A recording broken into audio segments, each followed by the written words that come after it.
अस्सलाम वालेकुम स्टूडेंट्स। आज का जो हमारा लेक्चर है वो है अबाउट हुक्स लॉ। ये लॉ क्या चीज़ स्टेट करता है?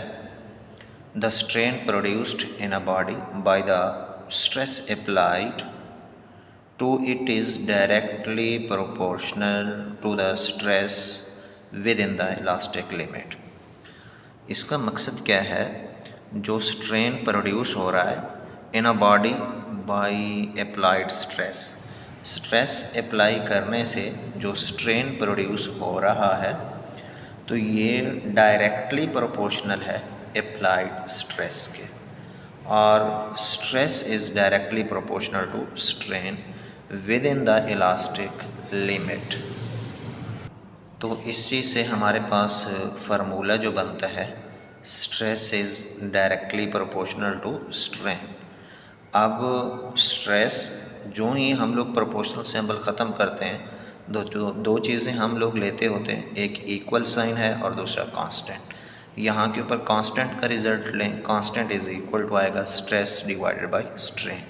यही जो कांस्टेंट है it is called modulus of elasticity. इस कांस्टेंट को नाम दिया जाता है मॉडुलस ऑफ इलास्टिसिटी का। एनुअल एग्ज़ाम्स के अंदर हम लोग से पूछते भी हैं स्ट्रेस ओवर स्ट्रेन, ये जो कांस्टेंट है ये कौन सा है? Modulus of elasticity. आगे हमने जाके स्टडी करना है ratio of stress to tensile strain. तो पहले भी आप स्ट्रेन और टेंसाइल स्ट्रेन स्टडी कर के बैठे हुए हैं। अब इसके अंदर अगर स्ट्रेस टू टेंसाइल स्ट्रेन लें तो वो हमारे पास बनता है यंग्स मॉडुलस बनता है। अब इसके अंदर ये जो कांस्टेंट है ये मॉडुलस ऑफ इलास्टिसिटी कहलाएगा, और ये जो हुक्स लॉ है ये एप्लीकेबल होता है all kinds of deformation and all types of matter.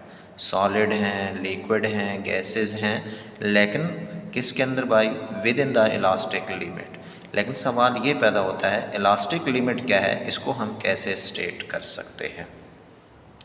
अब इससे पहले आप ये देखें, अगर हमारे पास क्या है भाई, एक स्प्रिंग ले लेते हैं और इसके साथ एक वेट हम अटैच कर देते हैं, तो इधर से स्केल की मदद से हम ऑब्ज़र्व करते हैं वेट अगर इंक्रीज़ करते जाएंगे, इसके अंदर जो एक्सटेंशन है, जो स्ट्रेन प्रोड्यूस हो रहा है वो भी क्या होता जाएगा? इंक्रीज़ होता जाएगा, क्योंकि ये आपस में डायरेक्टली प्रोपोर्शनल है। तो अब इस चीज़ को यहाँ से क्लियर करके